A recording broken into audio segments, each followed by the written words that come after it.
Hello दोस्तों। आज हम आरआरबी एनटीपीसी का जो मॉक है वो सॉल्व करेंगे। जो मैंने olive board exam preparation app से दिया था मॉक, तो उसी का जो क्वेश्चंस है वो आपके सामने मैं सॉल्व करूँगा। ठीक है, तो ठीक है, ये हमारा पहला प्रश्न है। ठीक है, क्या बोला गया इसमें? The product of two decimals is 0.459। If one of the decimals 0.27 है तो फिर आधा डेसिमल कितना होगा? ठीक है, मतलब दोनों संख्या का जो मल्टीप्लाई है वो 0.459, मतलब एक आपने एक मान लिया और एक तो दिया हुआ 0.27, तो फिर दोनों दोनों का जो मल्टीपल है वो 0.45 ई है ना, ये हमें बोला गया। ठीक है, तो एक्स निकालने के लिए क्या करना पड़ेगा हमें? 0.459 अपॉन 0.27। तो फिर डेसिमल जब हटाएंगे दोनों तरफ से हटेगा, तो फिर ये जो डेसिमल हटेगा ना, तो यहाँ पर डेसिमल लग जाएगा, क्योंकि जो दो संख्या के बाद डेसिमल है तो यहाँ पर भी दो संख्या का डेसिमल उठ जाएगा, मतलब यहाँ पर रह जाएगा। ठीक है, मतलब अल्टीमेट जो हमारा वैल्यू है 45.9 अपॉन 27 हो जाएगा, और इसको भाग देंगे तो 1.7 हमारा आंसर निकल कर आएगा। ठीक है, तो ये हमारा आंसर है। ठीक है, ये हमारा पहला क्वेश्चन था। अब दूसरे क्वेश्चन की तरफ जाएंगे। तो इस जो पेपर है इसमें ऑर्डर में नहीं है, इसलिए हमें थोड़ा वक्त लग सकता है, इसलिए। ठीक है, तो ये हमारा दूसरा क्वेश्चन है। क्या बोला? ये हमारा जो मतलब 7.5% ऑफ सम 2920 है, प्लस 12.5% ऑफ एक्स है, एक्स मान लेंगे हम इसको। तो फिर एक्स का मान निकालना है। ठीक है, तो फिर 7.5% ऑफ 12920 होगा। तो दोस्तों हम यहाँ पर से सिंपली क्या कर सकते हैं, 75% का वैल्यू हम मतलब फ्रैक्शन वैल्यू जो है वो 3/4 होता है। ठीक है, 3/4 होता है, तो 7.5। ठीक है, मतलब एक और 10 नीचे आ जाएगा, मतलब इसको हम 3/40 लिख सकते हैं। 75% को हम क्या लिख सकते हैं? 3/4। तो 7.5% को लिख सकते हैं 3/40, और ऑफ का मल्टीप्लाई साइन मल्टीप्लाई है, मतलब का मल्टीप्लाई है, तो 2920 प्लस, और 12.5% का हम फ्रैक्शन वैल्यू जानते हैं 1/8, और इसको हम जो क्वेश्चन मार्क दिया गया इसको हम एक्स मान लेते हैं। ठीक है, तो इसका जो वैल्यू दिया गया 40.5% ऑफ 1000, मतलब 40.5% मतलब परसेंट, मतलब नीचे 100 होगा, तो 100 से इसका जो 100 कट जाएगा और एक मतलब 0 रह जाएगा, तो फिर 40.5 इंटू 10 रह जाएगा, तो हम एक साथ में 405 लिख सकते हैं।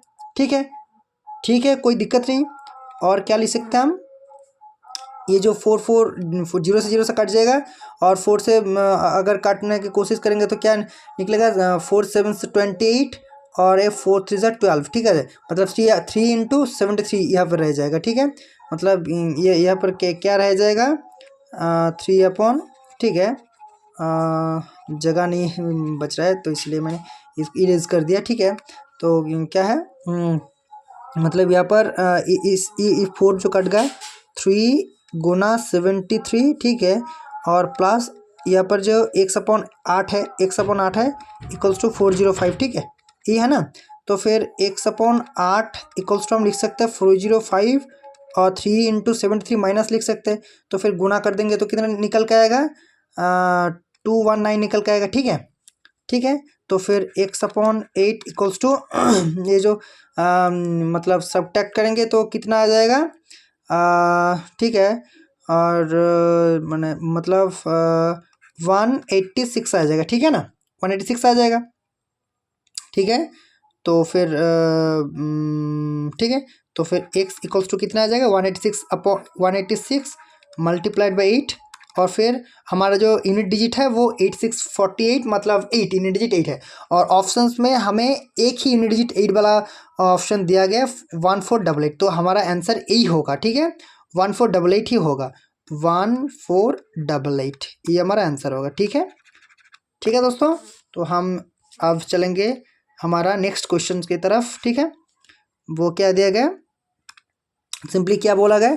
If 3/7 of 4/5 of 2/3 4/9 1/8 of 3/4 of A number, मतलब नंबर को हम एक्स मान लेते, नंबर को हम एक्स मान लेते, उसके बाद क्या?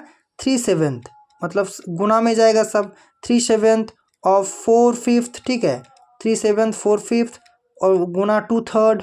ठीक है, 2/3 और 4/9, ठीक है। उसके बाद 1/8, ठीक है, 1/8 ये भी गुना में जाएगा। 1/8 मतलब गुना करेंगे 1/8 और फिर गुना करेंगे 3/4, तो इसका जो वैल्यू है वो 28 दिया गया, ठीक है, वो 28 दिया गया। तो हम हमारे जो ये जो कट जा रहा है वो कट देंगे हम। कैसे कटेंगे, मतलब यहाँ पर 3, यहाँ पर 3 कट जाएगा, ठीक है। तो फिर ये जो नीचे वाला 4 और ये जो 4 ये दोनों कट जाएगा, ठीक है। ऊपर 2 और 4 8 होता है, तो नीचे वाला 8 कट जाएगा, ठीक है। मतलब हमें बचा क्या है, और ऊपर में कुछ नीचे 7 5, ठीक है जी, ठीक है। ऊपर में ये 3 जो है, ये 3 और 9, मतलब एक बार लिख ले रहा हूँ, ठीक है, लिख दे रहा हूँ, ठीक है। फिर समझाने के थोड़ा ज़्यादा अच्छा होगा, ठीक है। क्या बोला, मतलब जो है लिखने के बाद अच्छा होगा। एक और बार लिख दे रहा हूँ हम, ठीक है। मुझे क्या ये जो x बच रहा x है, ठीक है। इसके बाद क्या बचा, ऊपर में क्या बचा, ऊपर में यहाँ पर 3, ठीक है, 3, और फिर उसके बाद नीचे 7 5 9, और बस 7 5 और 9, 7 × 5 × 9 ये बच रहा है, और उसके वैल्यू 20, ठीक है। तो फिर हम 3 9, ठीक है, हो ऊपर में कुछ नहीं बच रहा है, तो फिर x = 28 × 7 × 5 × 3 ठीक है। तो फिर यूनिट सबका 0, तो यूनिट डिजिट देख के काम नहीं चलेगा। तो फिर क्या 28 और 5 140, 140 और 7 3 21, तो 140 21 एक 0 तो रह जाएगा। 14 1 14 4 1 29, ठीक है। तो 2940 ये हमारा आंसर है, रिक्वायर्ड आंसर ये हमारा है, ठीक है। इसके बाद हम जाएंगे नेक्स्ट क्वेश्चन की तरफ, ठीक है। तो ये नहीं है, ये भी नहीं है, ये है, ठीक है। क्या बोला, the area of a circular field, the area of a circular field 1386, find the cost of fencing at the rate of एथो पर मीटर।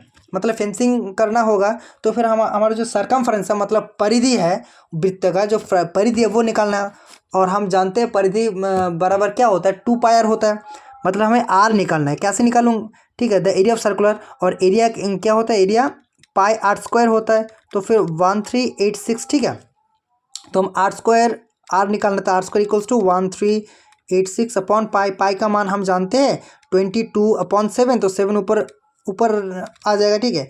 तो फिर हम जब इसको भाग देंगे, तो मतलब 22 6 132, फिर 6 22 3 और 7 मल्टीप्लाइड, ये इस r² का मान ये है, ठीक है। r² का मान ये है, तो r का मान कितना आ जाएगा, √ऑफ मतलब r = 36 × 7 √ऑफ आ जाएगा।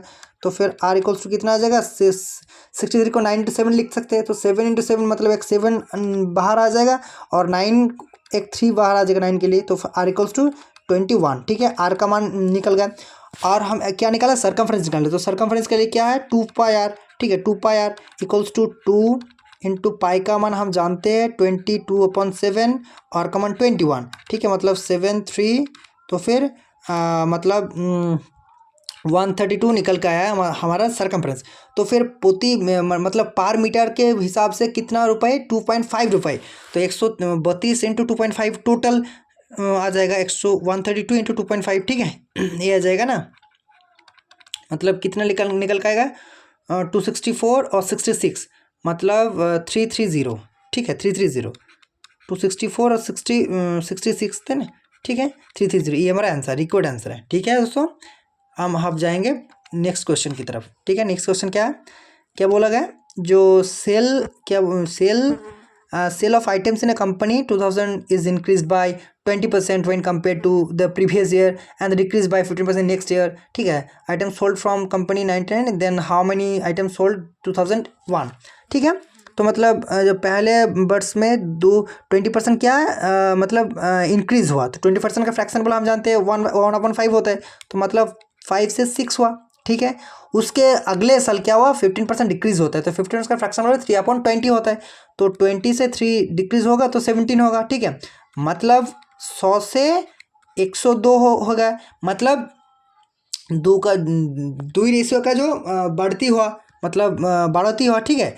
तो फिर क्या बोला गया, जो 1999 में क्या था 8400 था, ठीक है। मतलब 100 का वैल्यू जो वही 8400 है, मतलब 100 का जो वैल्यू 100 रेशियो का जो वैल्यू है वही 8400 है, ठीक है। एक रेशियो का वैल्यू हो 84 है, ठीक है। और 102 का हमें निकालना है, 102 का 102 इंटू 84, ठीक है। तो 2 4 और 8 यूनिट डिजिट देख ले, यूनिट डिजिट 2 4 2 4 8 और ऑप्शंस में यूनिट डिजिट एक ही ऑप्शन में है, वो ऑप्शन ए। तो हमारा आंसर यही होगा, ठीक है।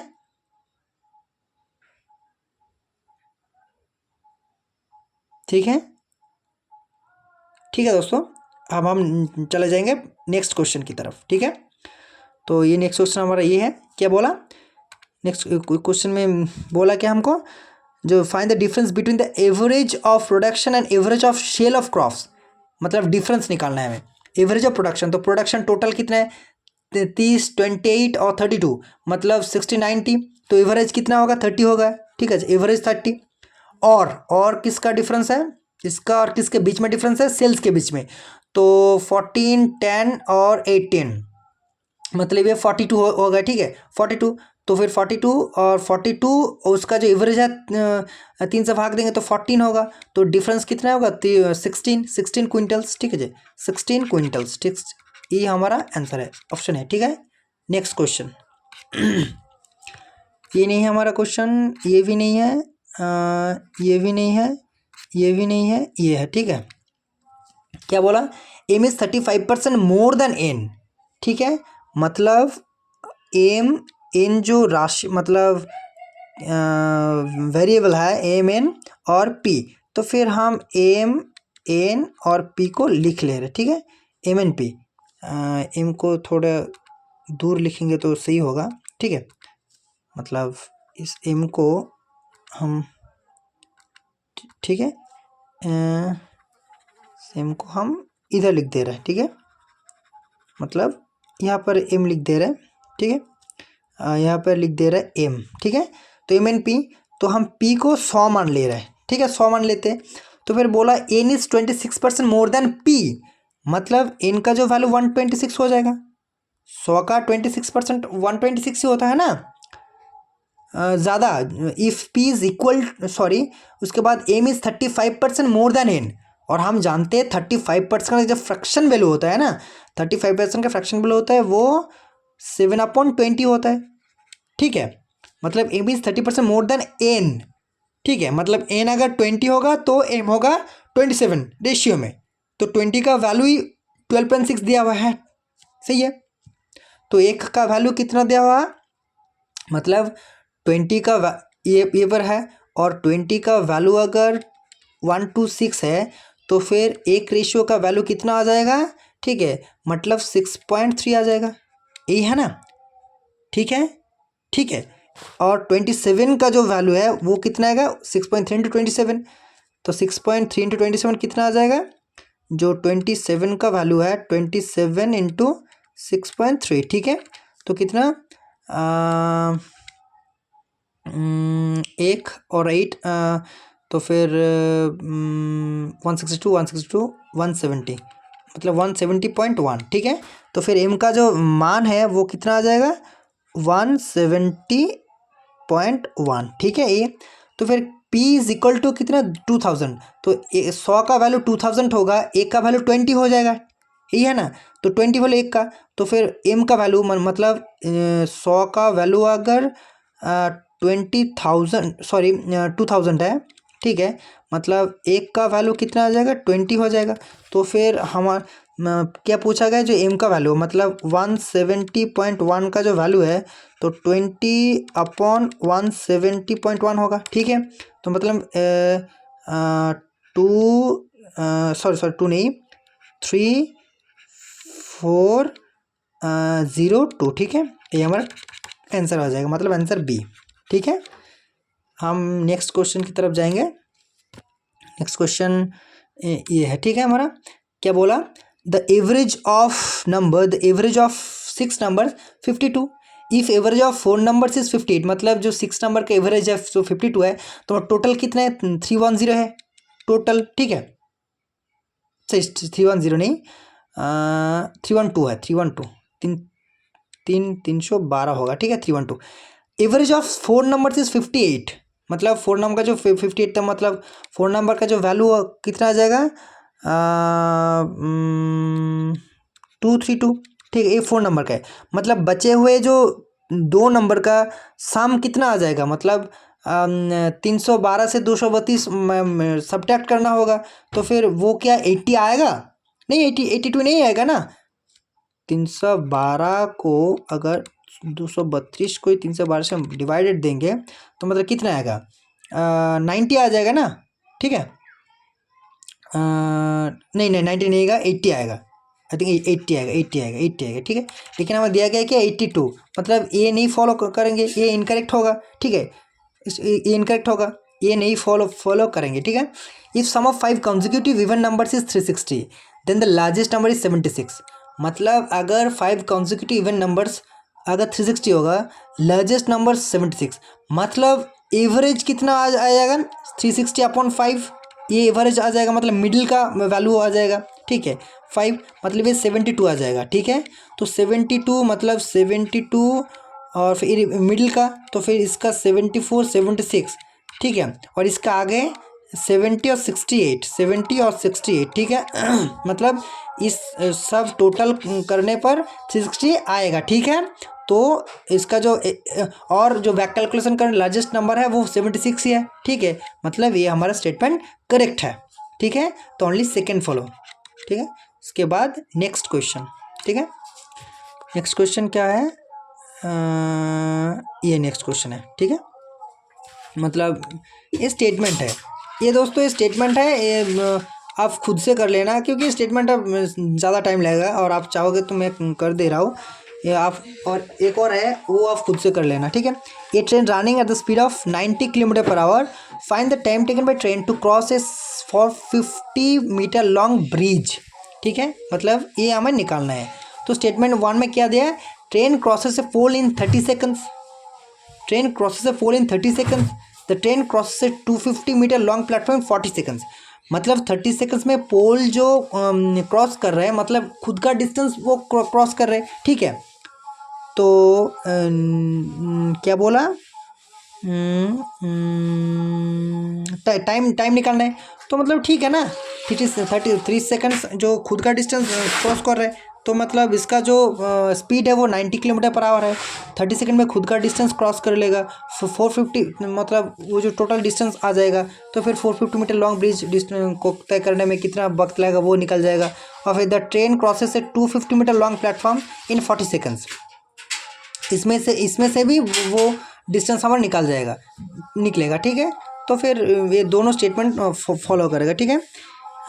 Sufficient to answer the question while that नहीं ये नहीं है, वो statement one statement together necessary to both नहीं है, लेकिन मतलब बोथ सफिशिएंट है, बोथ नेसेसरी ऐसा नहीं है कि दोनों को एक साथ चाहिए तो तभी आंसर निकलेगा, ऐसा नहीं है, बोथ स्टेटमेंट आर सफिशिएंट, ठीक है। इफ द स्टेट, हाँ इधर ये वाला आंसर हमारा होगा, ठीक है। अब नेक्स्ट क्वेश्चन,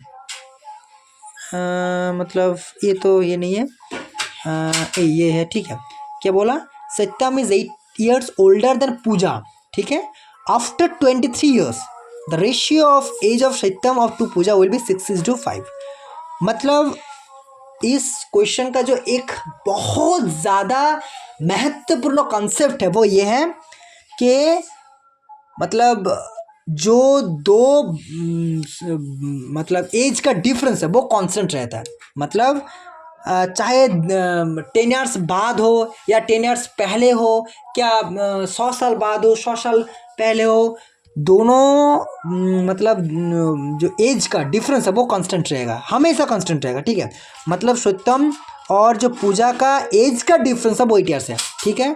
और यहाँ पर जो दिया गया है 23rd years लेटर, ठीक है जी, आफ्टर 23rd से मतलब 23rd year बाद भी दोनों का जो मतलब एज का डिफरेंस है वो 8 साल ही रहेगा, मतलब ठीक है। तो फिर रेशियो में 6 इसका एज है 6 रेशियो, उसका एज है 5 रेशियो, मतलब रेशियो में डिफरेंस एक रेशियो और एक रेशियो का वैल्यू ही 8 years का है, तो मतलब उसका जो मतलब एज है वो सत्यम का एज है, मतलब एज फॉर सत्यम, सत्यम का एज है कितना, 48 years.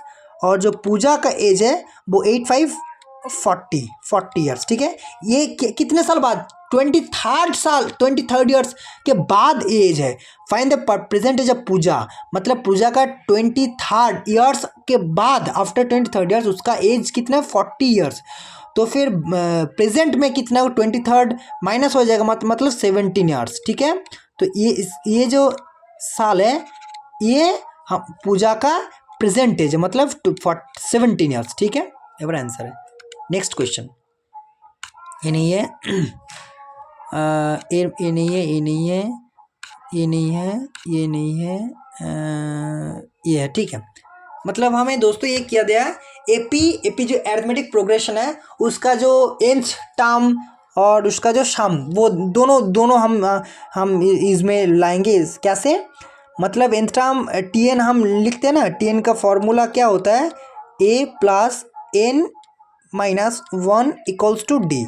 A subtract n minus n sorry A addition in subtract -1 into D. और ए फॉर फर्स्ट टर्म होता है, पहला जब पद होता है प्रथम पद। डी फॉर कॉमन जो डिफरेंस है, मतलब एक सीरीज, एक जो अरिथमेटिक प्रोग्रेशन की एक सीरीज है उसका जो कॉमन डिफरेंस है वो डी कहलाएगा, ठीक है। तो टी एन का फॉर्मूला, मतलब पहले टी फोर्थ निकालना है, तो टी फोर्थ निकालने के लिए क्या हो, टी फोर्थ ए नहीं जानते हम, एन का मतलब फोर्थ टर्म, तो 4 माइनस 1 इंटू डी। तो फिर ये ए प्लस 3d, ए हमारा एक नंबर इक्वेशन निकल के आएगा। उसके बाद 17 टर्म्स, मतलब टी 17th, क्या कैसे निकालेगा, a plus 17th minus 1 into d, ठीक है। तो फिर ए प्लस 16d, ये हमारा दूसरा इक्वेशन है, ठीक है। तो फिर हमें इस दोनों इक्वेशन से क्या, ए और डी का मान आसानी से निकाल सकते हैं, कैसे ठीक है। तो फिर 16d, तो फिर इसका मान कितना दिया, टी फोर्थ का मान कितना दिया है, 11। तो फिर 11 का मान ए है, ठीक है। और टी 17 का मान क्या दिया है, 37, मतलब 37 का मान ये है, ठीक है। दोनों इक्वेशन है, इसका मान 11 है, टी फोर्थ का, टी सेवन का मान 37। तो फिर इन दोनों से हम ए का मान पहले से निकाल लेते हैं, ठीक है। कैसे ना, दोनों को अगर सब्ट्रैक्ट कर देंगे, मतलब ए प्लस 3d और ए प्लस 6d को सब्ट्रैक्ट करें तो ए एलिमिनेट हो जाएगा, मतलब 3d माइनस 16d रह जाएगा लेफ्ट हैंड साइड में, और राइट हैंड साइड में 11 माइनस 37, 11 माइनस 37 26 रह जाएगा, ठीक है, 26 रह जाएगा। तो माइनस में 26 रह जाएगा, 11 माइनस 37 माइनस 37 बड़ा है 11 से, 37 बड़ा है मतलब, तो फिर माइनस 26 रह जाएगा। तो फिर 3d minus 16d, 13d minus में 13d, और यहाँ पर माइनस में 26, तो माइनस में से दोनों तरफ कट जाएगा, d इक्वल्स टू 2, ये आसानी से निकल गया। और d अगर 2 होगा तो a इक्वल्स कितना आ जाएगा, मतलब a plus 3d equals to 11 था, ठीक है। तो d इक्वल्स टू 2 होगा, तो मतलब a प्लस 3 इंटू डी 6 हो जाएगा, तो इक्वल्स टू 11 माइनस 6 5 हो जाएगा, तो a इक्वल्स टू 5 होगा, ठीक है, a इक्वल्स टू 5, ठीक है। अब निकालना क्या है, what is the sum of the first 15 terms, what is the sum of the first 15 terms, ठीक है दोस्तों। ये अगर तुम समझ गए तो हम इसको इरेज कर दे रहे, मतलब a इक्वल्स टू 5 और d इक्वल्स टू 2, ठीक है। तो ठीक है, फिर क्या, फिर जो हमें a इक्वल्स टू कितना था, 2 था, और सॉरी d इक्वल्स टू 2 था, d इक्वल्स टू 2 था, और a इक्वल्स टू 5 था, ठीक है। उसके बाद हमें क्या निकालना है, फर्स्ट 15 डेज का मतलब सम निकालना है, मतलब एस 15, और एस एन का मान क्या होता है, n/2 होता है, और 2a plus n minus 1 into D होता है, ठीक है, ये होता है। तो एस 15 निकालना है हमें, ठीक है, एस 15 निकालना है, मतलब 15/2, फिर 2, और a का मान कितना है, a का मान 5 है, तो फिर 5 प्लस n का मान कितना है, 15 है, तो 15 माइनस 1 मल्टीप्लाइड बाई डी का मान कितना है, 2 है, ठीक है, ठीक है। तो फिर 15/2 यहाँ पर 10 प्लस 15 माइनस 1 14, 14 इंटू 2 28, ठीक है। तो फिर 15 इंटू 38, 15 इंटू 38 38 अपॉन 2 लिख सकते हैं, मतलब 15 इंटू 19, 2 से अगर काटेंगे 38 को तो 19 आ जाएगा, ठीक है। तो 15 19 कितना हो जाएगा, 285 आ जाएगा, 285, ठीक है। तो हमारा ऑप्शन सी आंसर, ठीक है। इसके बाद नेक्स्ट क्वेश्चन क्या है, नेक्स्ट क्वेश्चन, हाँ ठीक है। नेक्स्ट क्वेश्चन जो हमारा मतलब फेवरेट टॉपिक है बोल सकते हो आप, जो मतलब क्लॉक का जो मैथ्स है ना, सॉल्यूशन प्रॉब्लम है, वो हमें दिया गया क्या। और हम जानते हैं जो मतलब आवर के और मिनट के जो सुई है, उन दोनों का बीच जो एंगल होता है ना, उसका एक फॉर्मूला होता है। वो क्या है, थीटा इक्वल्स टू होता है 30 into H for hour minus 11 into M for minute upon 2, ठीक है। ये हमारा पूरा एक फॉर्मूला आता है, ठीक है। 30 इंटू एच माइनस 11/2, ठीक है। तो 30 कितना आवर है, 11 आवर। तो फिर 11 से मल्टीप्लाई होगा 11 आवर, फिर 11 इंटू मिनट 8 है, फिर 2 से भाग जाएगा, ठीक है। तो फिर ये 330 आ जाएगा और माइनस 2 4 8 4 11 44, ठीक है। तो फिर 286 आ जाएगा, हमारा आंसर जो है 286, ठीक है। 330 को 444 से माइनस करेंगे तो 286 आ जाएगा। तो 286 हमारा डिग्री, ये हमारा आंसर है, ठीक है। डिग्री में आ गए, ठीक है। नेक्स्ट क्वेश्चन, ठीक है। क्या बोला उसके बाद क्वेश्चन क्या है, ये क्वेश्चन है एक, ठीक है। मतलब बहुत फेवरेट क्वेश्चन है जो जियोमेट्री का है। और मतलब सभी जो मतलब बोर्ड है, एग्ज़ाम कंडक्ट करते हैं, एसएससी चाहे आरआरबी, ठीक है, पीएससी जो हमारा वो फेवरेट क्वेश्चन है जियोमेट्री, ठीक है। क्या हम क्या चाहिए, what is the measure of angle PAB, मतलब पीएबी, तो मतलब पीएबी चाहिए तो हमें इसे जोड़ना होगा, मतलब ऐसे करके ऐसे हमें पहले जोड़ना होगा, ठीक है। और ये एक एंगल है, ठीक है। मतलब ये जो एंगल क्यू है, ये हमारा सरकमफेरेंस पे एंगल है, और ये जो एंगल ओ है, ये हमारा सेंटर पर एंगल है। तो सेंटर का एंगल जो होता है ना, वो सरकमफेरेंस का दुगना होता है। मतलब सरकमफेरेंस का जो एंगल है 75 डिग्री, तो फिर ये जो एंगल है, एंगल ऑफ सेंटर है, मतलब angle A O B equals to directly उसका दोगुना हो जाएगा, मतलब 150 हो जाएगा, ठीक है। ये डिग्री में आ जाएगा, ठीक है। ये निकल गया। और फिर हमें चाहिए क्या, A B P A B. तो फिर ये अगर 150 है तो हम इसको एक ट्रायंगल मान सकते हैं, है ना, ट्रायंगल मान सकते हैं।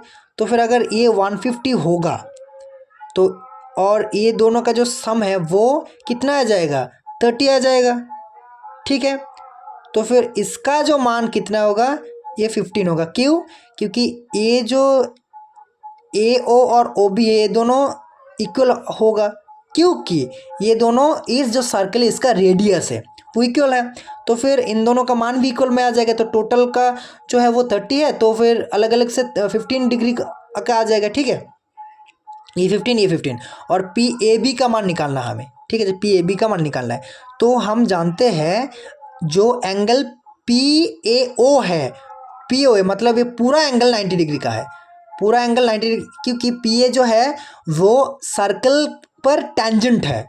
और हम अगर रेडियस से मतलब सेंटर से अगर उसके ऊपर मतलब वो टेंजेंट के ऊपर जब परपेंडिकुलर करते हैं तो फिर 90 डिग्री होता है। तो ये फिर परपेंडिकुलर है, तो टोटल 90 डिग्री है, ये 15 है। तो फिर एंगल मतलब हम जो P A O angle P A O equals to 90 degree है, पता है पी ए ओ। और ओ ए बी का मान, O angle P A O angle का P A B plus PAB plus AOB, sorry OAB, ठीक है। मतलब PAB इस कोण और इस कोण मतलब OAB, एंगल OAB, ठीक है। इन दोनों कोणों का 90 डिग्री है, तो एंगल OAB 15 डिग्री, तो फिर angle PAB equals to 90 minus 15 आ जाएगा। ये जो angle OAB right hand side पे जाएगा तो माइनस में आएगा, और तो उसका मान ही तो 15 डिग्री है, तो मतलब एंगल PAB का मान कितना आ जाएगा, angle PAB equals to 90 minus 15 मतलब 75, ठीक है, 75 डिग्री का। तो फिर ऑप्शन सी हमारा करेक्ट आंसर होगा। नेक्स्ट क्वेश्चन, ठीक है। नेक्स्ट क्वेश्चन क्या बोला, ABC is an equilateral triangle, मतलब हम एक ट्राइंगल ड्रॉ करेंगे, नहीं हुआ, ठीक है। अगर हम एक ट्राइंगल ड्रॉ करेंगे नहीं हो रहा है दोस्तों, इसके लिए मैं माफ़ी चाहता हूँ, नहीं हो रहा है, ठीक है। अब हो जाएगा इक्विलैटरल ट्राइंगल, ठीक है। मान लो ABC इक्विलैटरल ट्राइंगल है, AD परपेंडिकुलर BC है, AD परपेंडिकुलर BC है, ठीक है। AD परपेंडिकुलर BC है, D lies on BC AD equals to 7√3, मतलब 7√3 है, इसका मान 7√3 है, AD इक्वल्स टू 7√3, ठीक है, सेंटीमीटर में। Then what is the perimeter of ABC, perimeter निकालने के लिए हमें एक साइड चाहिए, तो और हम जानते हैं जो इक्विलैटरल ट्राइंगल का जो मतलब परपेंडिकुलर होता है उसका मान क्या होता है, जो इक्विलैटरल ट्राइंगल है ना, जो इक्विलैटरल ट्राइंगल है, ट्राइंगल है उसका जो परपेंडिकुलर मतलब जो लंब है उसका मान क्या होता है, √3/2 इंटू A, और उसका मान ही दिया हुआ है हमें 7√3, ठीक है। ए पे दिया हुआ है ना, जो परपेंडिकुलर उसका मान क्या है, AD इक्वल्स टू 7√3, ए पर AD इक्वल 7√3, तो फिर इस ए का मान निकल के आया गया, ठीक है। ए कितना आ जाएगा, √3 कट जाएगा, और A/2 इक्वल्स टू 7, तो A इक्वल्स टू 14। तो इक्विलैटरल ट्राइंगल का जो एक मतलब साइड का वैल्यू आएगा 14 सेमी, तो फिर जो पेरीमीटर है वो 3 इंटू 14, तीनों बहुत समान है, तो 3 इंटू 14 इक्वल्स टू 42 सेंटीमीटर आ जाएगा, 42 सेमी, ये हमारा पेरीमीटर आ जाएगा, ठीक है। नेक्स्ट क्वेश्चन, ठीक है, क्या बोला, 4 cos square theta plus 8 sine square equals to 5, theta का मान क्या है, 0 से बड़ा है 90 से छोटा है, मतलब 45 60 30 कुछ भी हो सकता है, और हम जानते हैं साइन 45 cos 45 1/√2 होता है, ठीक है। तो 1/√2 मतलब 1/2 और 1/2, तो फिर 4 और 2 6 नहीं हो रहा है, मतलब वैल्यू पुट करके देखना होगा, और हम चाहते हो तो जो मतलब इसको कॉस को साइन में कन्वर्ट करके वो मान निकाल सकते हैं, ठीक है। तो ठीक है, वही करते हैं, नहीं तो वैल्यू पुट तो है ही, तो फिर वही करते हैं, कॉस को साइन में कन्वर्ट करते हैं। 4 cos square theta equals to क्या लिख सकते हैं हम, 4 into 1 minus sine square theta लिख सकते हैं, ठीक है, ठीक है, plus 8 sine square theta equals to 5, 4 minus 4 sine square theta plus 8 sine square theta equals to 5, ठीक है। तो फिर 4 sine square theta plus 8 sine square theta, ये माइनस है प्लस है, तो फिर 4 sine square theta equals to इधर राइट हैंड साइड में जाएगा तो माइनस हो जाएगा, 5 माइनस 4 इक्वल्स टू 1 आ जाएगा, तो sine square theta equals to 1/4, ठीक है, ठीक है, 4 1 माइनस साइन स्क्वायर थीटा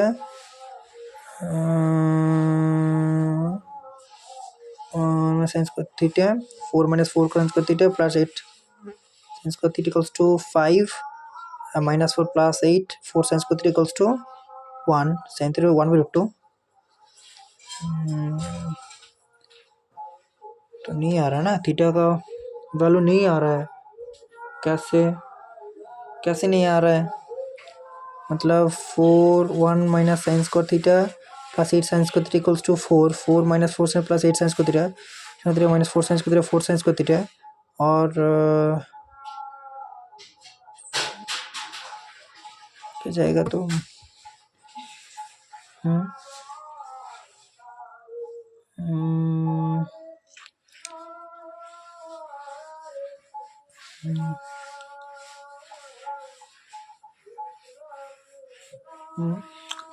क्या हो रहा है? मतलब थीटा का मान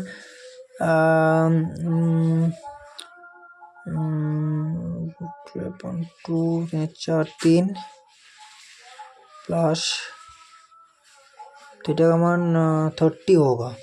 थीटा का मान 30 होगा। 30 अगर हाफ आ जाएगा, ठीक है ना, हाफ आ जाएगा। तो साइन स्क्वायर इक्वल्स टू 1/4, तो फिर sine theta equals to half, तो हम थीटा इक्वल्स लिख सकते हैं 30 डिग्री। तो फिर थीटा को 30 डिग्री निकल के आएगा, तो tan थीटा और cot थीटा का वैल्यू पुट कर देंगे।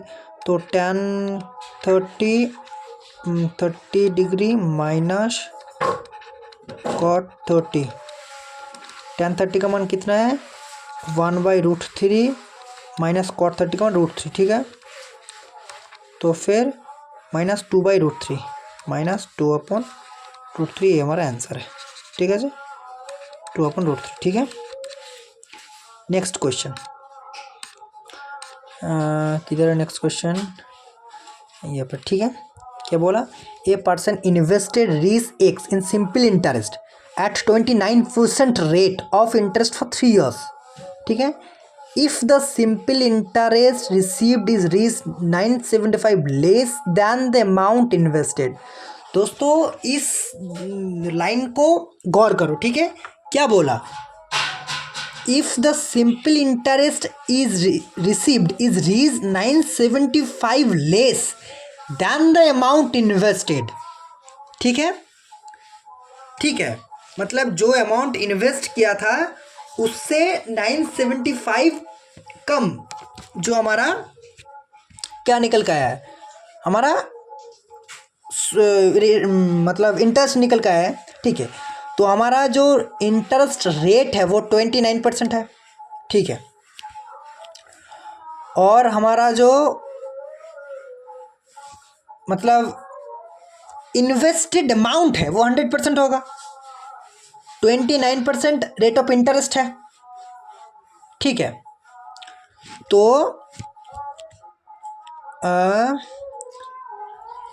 ये जो बोला 975 लेस है, मतलब रेट ऑफ इंटरेस्ट कितना है? R इक्वल्स टू 29% है, और प्रिंसिपल हम मान के चलते 100% है। ये हमारा प्रिंसिपल है। इन दोनों का जो डिफरेंस है 71% है, ठीक है। उससे 975 लेस है अमाउंट इन्वेस्टेड, जो अमाउंट इन्वेस्ट किया उससे 97, ये इंटरेस्ट है, रेट ऑफ इंटरेस्ट है, ये 100 ये है। तो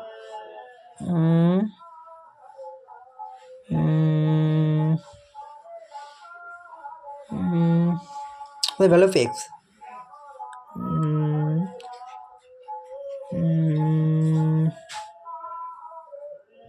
मतलब हमारे रेट है तो 29% रेट होगा।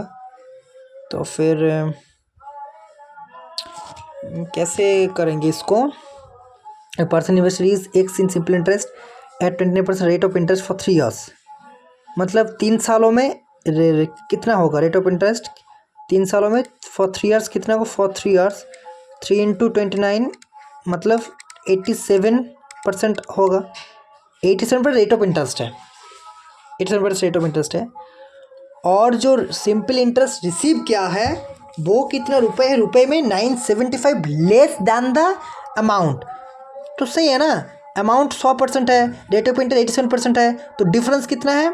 डिफरेंस 13% है, सही है। तो डिफरेंस 13% है, तो 13% का जो वैल्यू है वो वही 975 होगा, ठीक है। तो 1% का वैल्यू कितना हो जाएगा? 975/13, ठीक है। 13.5 मतलब 1% का जो वैल्यू है वो 75 है और हमारा जो अमाउंट इन्वेस्टेड है वो 100% है। तो 100% का वैल्यू कितना आ जाएगा? 100% का जो वैल्यू है वो 75 गुना 100 इक्वल्स टू 7500। ठीक है, ये हमारा आंसर है। नेक्स्ट क्वेश्चन, इसमें कुछ नहीं है, डिविजिबिलिटी रूल ऑफ 9। ठीक है, इसमें कुछ नहीं है,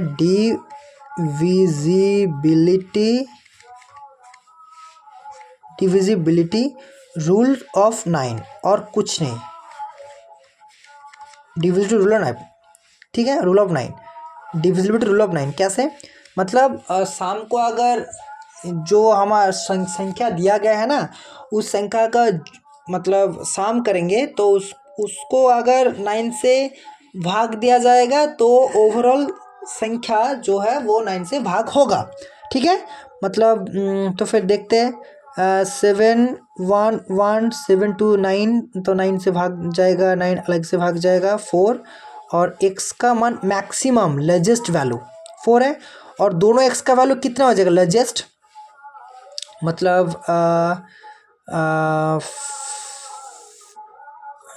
x का 5 5 9 9 18 7 हो जाएगा। कैसे? अगर इसमें 7 होगा, इसमें 7 7 7 14 14 और 4 18, तो 18 को 9 से भाग जाएगा तो फिर 7 आंसर हो जाएगा। ठीक है, इसके बाद नेक्स्ट क्वेश्चन, नेक्स्ट क्वेश्चन। ठीक है, नेक्स्ट क्वेश्चन क्या बोला? If the sum of two fraction is इतना मतलब दिया गया and their difference is year, then find the value of largest. मतलब हम अगर x y मान लेते हैं तो हम जानते x प्लस वाई का अगर मतलब 218/187 है और x minus y equals to 20/187 है। अगर हमें लेजेस्ट वैल्यू निकालना है तो इन दोनों का सम करके 2 से भाग देना होगा। कैसे? मतलब दोनों को सम करेंगे तो वाई कट जाएगा, तो 2x का वैल्यू निकल के आएगा कितना? 2x का वैल्यू निकल के आएगा 218 प्लस 187, सॉरी नहीं 218 डिवाइडेड बाई 187 प्लस 20/187। ठीक है, तो 2x का वैल्यू कितना आएगा? 238/187, और x का वैल्यू कितना निकल के आएगा? 238/187। ठीक है, 187, और ये जो 2 है वो नीचे आ जाएगा, तो फिर अल्टीमेट कितना आ जाएगा? 119/187। ठीक है, तो 17 7 119 और 17 11 187। ठीक है, तो 7/11 ये हमारा आंसर है। Next question,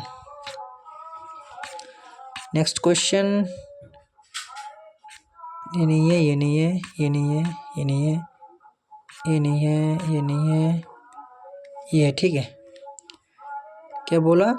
pipe M can fill a tank in 18 minutes where pipe N takes 30 minutes to empty the tank. मतलब जो M पाइप है वो भरने का पाइप है, मतलब फिल करने का पाइप है, 18 मिनट्स में फिल होता है, और जो N पाइप है वो निकालने का पाइप है, तो 30 मिनट्स में निकाल लेते हैं। ठीक है, तो मैंने क्या बोला, जब ऐसा मतलब इफ़िशिएंसी का क्वेश्चन है तो इफ़िशिएंसी निकालना हमें चाहिए। कैसे निकालेंगे? वो टाइम है, टाइम का हम एलसीएम निकालेंगे। कैसे टाइम का एलसीएम 18 13 का एलसीएम जो है हम मतलब कैसे निकालेंगे?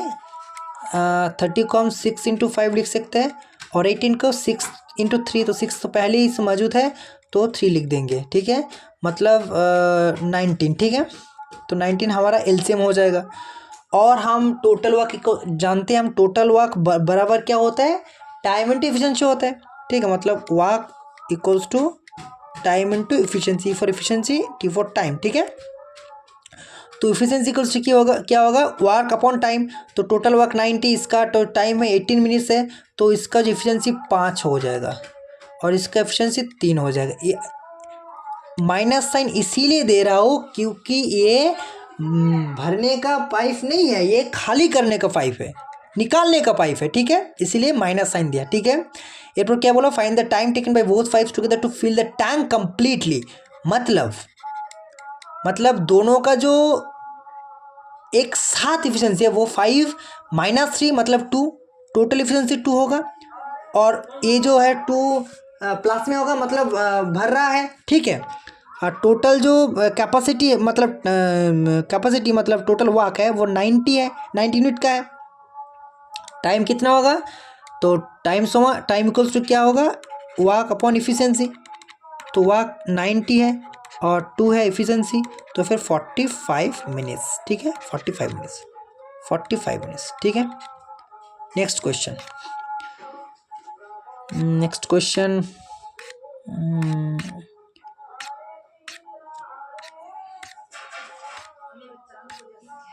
ठीक है। नेक्स्ट क्वेश्चन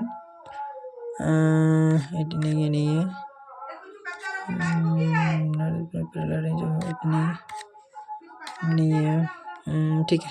क्या है, A shopkeeper sold a book for Rs 286.65 and earned a 17% profit. Calculate the cost price. मतलब 17% प्रॉफिट से बेचा, मतलब 100 अगर सीपी होगा तो 117 क्या होगा, एसपी होगा। तो मतलब नहीं, 117 का जो वैल्यू है, 117% का जो वैल्यू है वही 286.65, ठीक है। तो एक जो परसेंट है इसका जो वैल्यू कितना होगा, 286.65 अपॉन 117, और 100 का जो वैल्यू होगा 100%, क्योंकि वही हमारा सीपी है, तो 100% का वैल्यू कितना आ जाएगा, 286.65 अपॉन 117, 100 से गुना हो जाएगा, ठीक है, होगा ना। तो फिर अगर भाग देंगे 117 से डायरेक्ट भाग देंगे, 9 से अलग से भाग 16, 9 से भाग 9, 9 13 और 1 and 7 3, ঠিক আছে, ठीक है। ये 2 के बाद डेसिमल था ना, तो ये डेसिमल था, ठीक है। अब 13 से मल्टीप्लाई करेंगे, मतलब 100 से मल्टीप्लाई कर देंगे तो 3185 हो जाएगा, अपॉन 13 हो जाएगा, 100 से मल्टीप्लाई कर दिए, ठीक है। 13 2 26 हो जाएगा, 5 58, 13 5 65, मतलब 65 क्या हुआ, 26 5 58 5 65 क्या है, मतलब क्या है, 9 27 19 27 97 27 1 16 9 7 नेट 9.3, ठीक है। 3185 अपॉन 13, तो फिर calculate the cost price of the book, मतलब 13 दुगने 26 558, ओ सॉरी 13 4 13 5, 13 4 फिर 13 5, 2 4 5, ठीक है, भाग कर लेना, ये हमारा आंसर है, ये हमारा सीपी है, ठीक है। नेक्स्ट क्वेश्चन,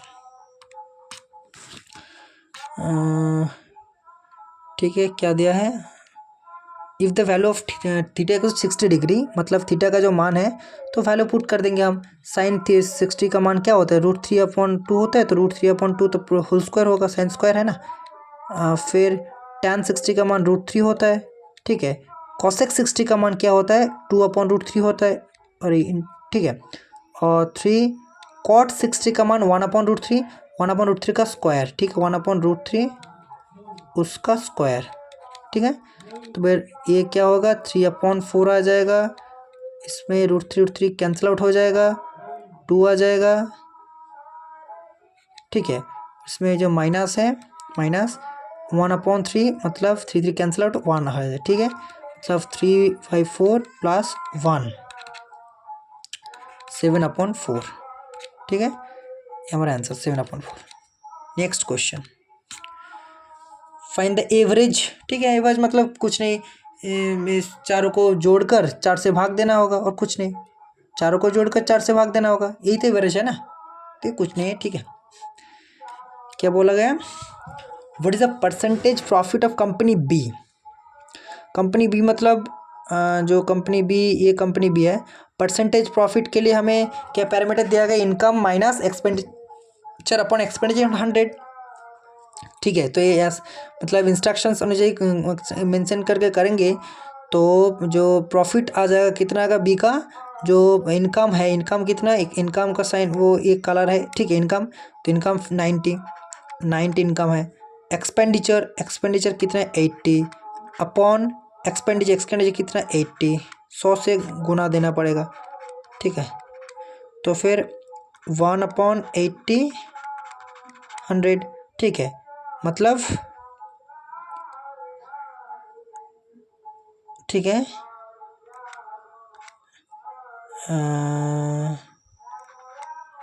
5/4 सही है ना।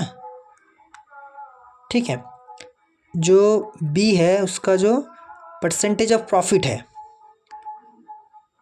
कंपनी बी, ठीक है, मतलब इनकम 90 और जो एक्सपेंडिचर है, एक्सपेंडिचर मतलब 80, तो ये प्रॉफिट है कैसे, एक्सपेंडिचर मतलब 80 में 100 से। ठीक है, तो 5/4 ये हमारा परसेंटेज का आंसर। ठीक है, ठीक है। नेक्स्ट क्वेश्चन, कंपनी बी दोस्तों,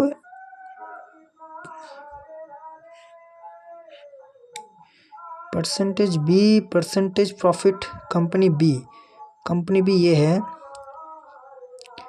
इनकम है और एक्सपेंडिचर है, तो मतलब क्या दिक्कत आ रहा है, इनकम परसेंटेज प्रॉफिट क्या बोला गया, income minus expenditure divide expenditure into 100, सही है ना। मतलब इनकम 90 है, एक्सपेंडिचर 80 है। ठीक है, और एक्सपेंडिचर से भाग देना तो 80 है।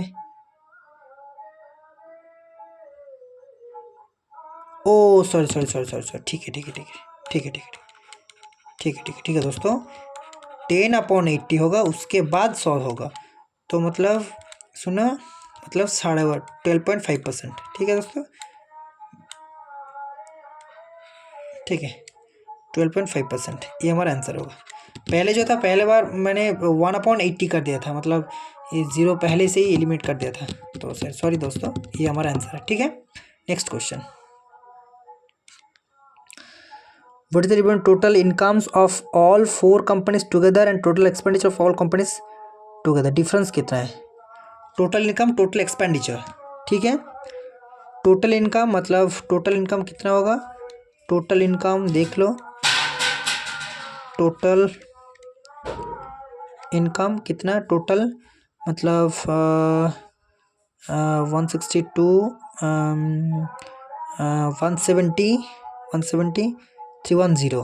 ठीक है, मतलब 310 करोड़ में है। ठीक है, और टोटल जो एक्सपेंडिचर है, वो कितना, टोटल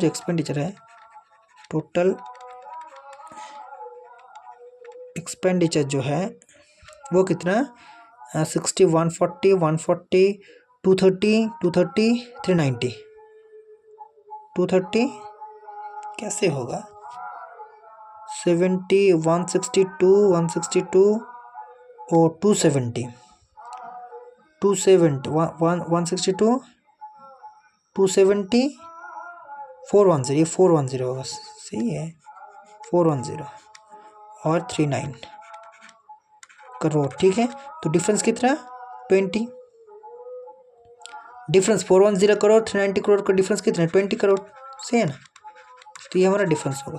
ठीक है, ये हमारा आंसर होगा। ठीक है, next question, what is the percentage, क्या बोला, what is the percentage profit of companies A and C together. A and C together, मतलब what is the percentage profit of companies A and C together, मतलब company A का total income total expenditure निकालना होगा। तो company ए और सी का total income कितना है, ए का 72 और सी का कितना 18, मतलब 180 टोटल इनकम। टोटल एक्सपेंडिचर 60 और 90 150, तो टोटल एक्सपेंडिचर से डिवाइडेड देना होगा, फिर 100 से मल्टीप्लाई करना होगा, तो फिर 30/150 100 से गुना, मतलब 150 30/150 मतलब 15 इंटू 100 1/5 इंटू 100 मतलब 20%। ठीक है, ठीक है 20%। नेक्स्ट क्वेश्चन,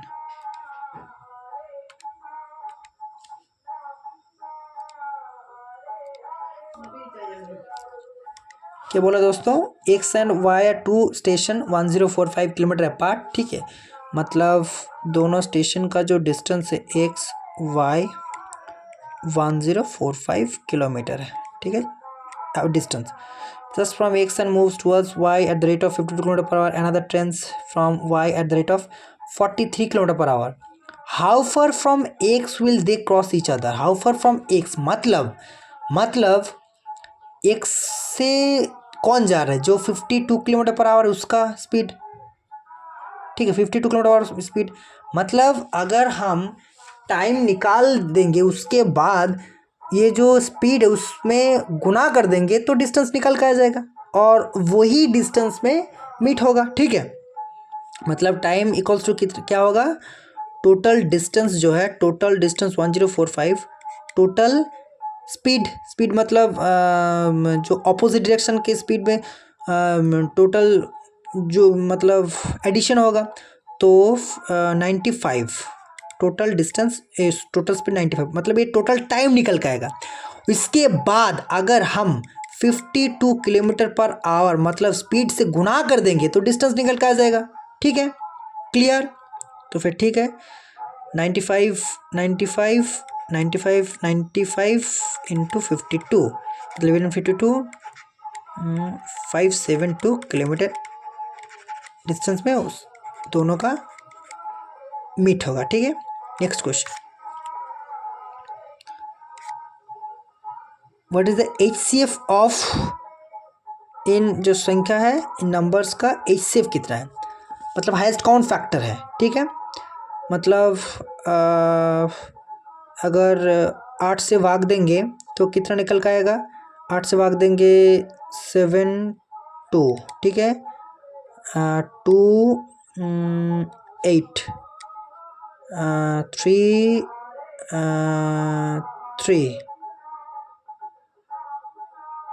सॉरी 3 नहीं 3 4 3 4 3 4 3 4 और 60, फिर और 2 से भाग देंगे तो 36 14 17 30, मतलब देखो एक बार 8 से भाग दिया तो ये निकल का आया, 2 से भाग दिया तो ये निकल का आया, मतलब टोटल अगर 16 से भाग देंगे तो ये निकल के आएगा, मतलब यही हाईएस्ट कॉमन फैक्टर, यही हाईएस्ट है, इसके बाद और नहीं जाएगा क्योंकि 36 14 और 30 को जाएगा 2 से, लेकिन 17 को नहीं जाएगा और सबको जाना चाहिए, तो फिर 16 होगा हमारा HCF मतलब हाईएस्ट कॉमन फैक्टर। ठीक है, 16 होगा। नेक्स्ट क्वेश्चन,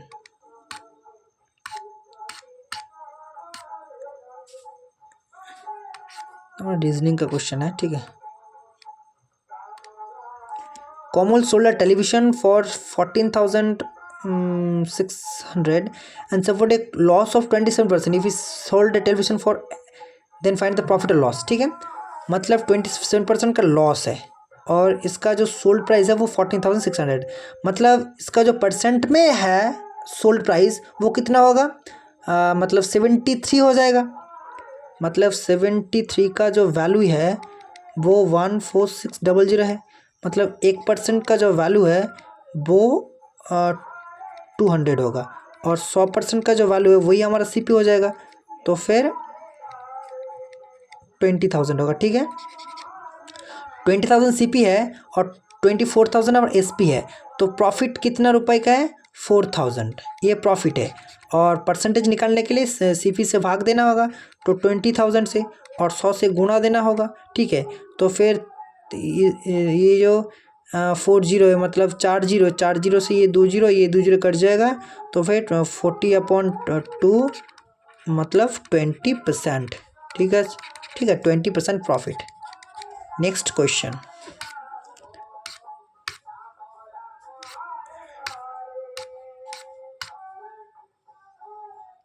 ठीक है।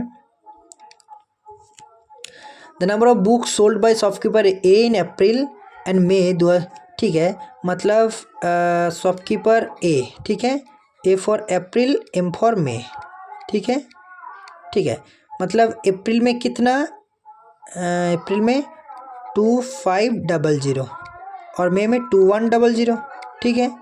उसके बाद while shopkeeper be sold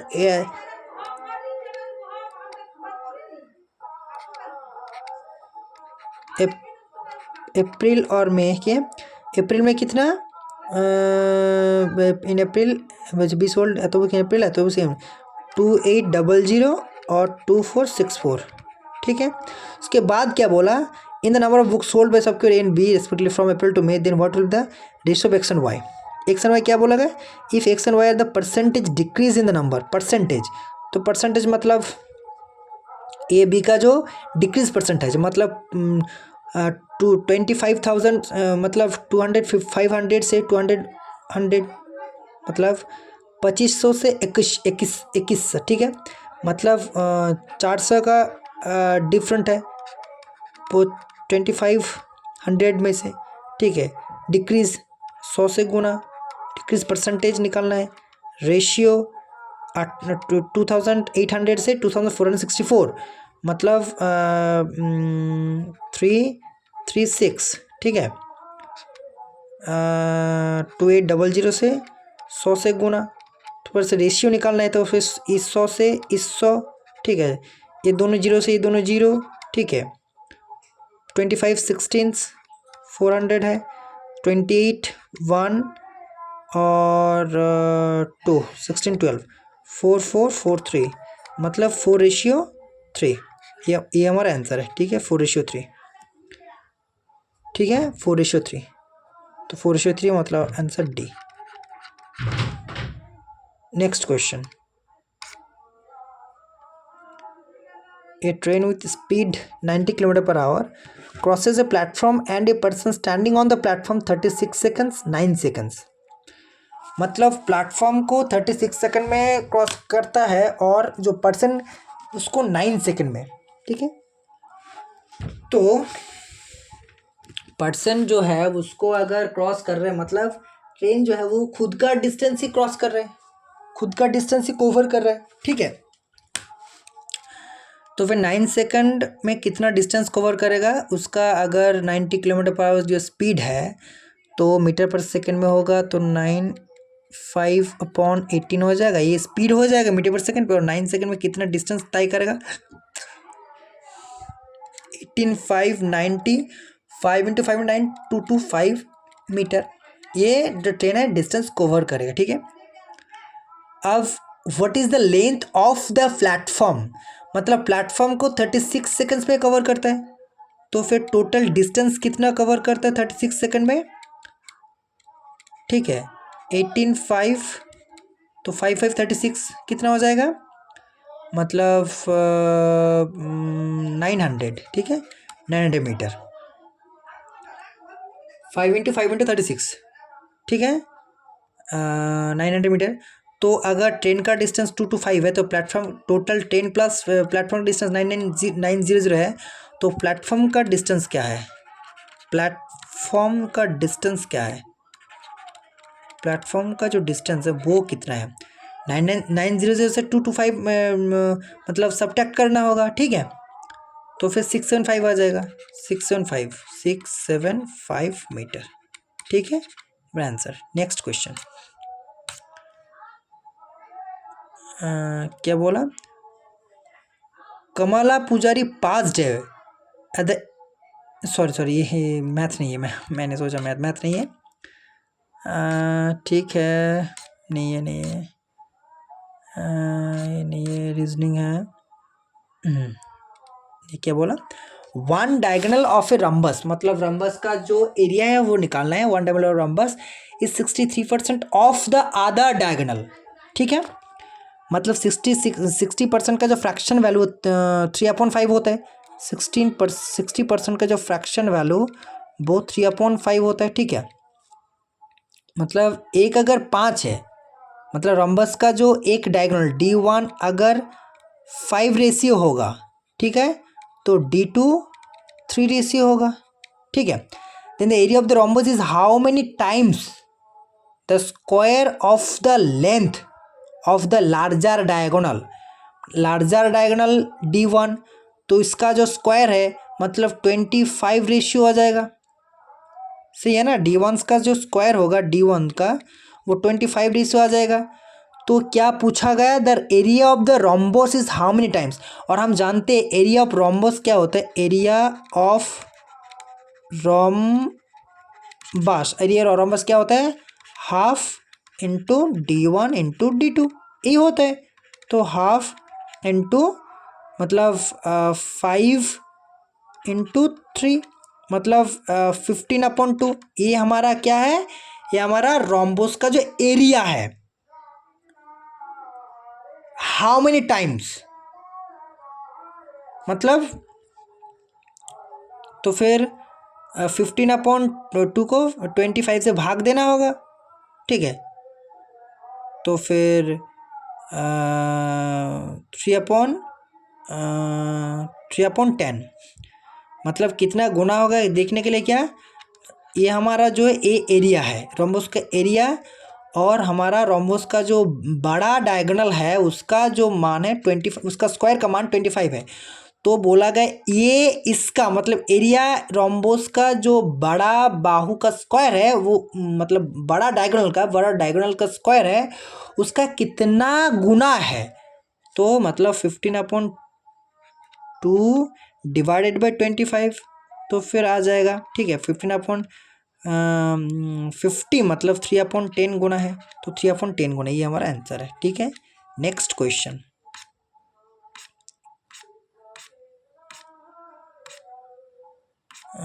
next question दोस्तों, आज का हमारा सेशन वहीं पे समाप्त होता है, और सभी के सभी क्वेश्चन जो है आप लोगों के सामने मैंने सॉल्व किया, ठीक है।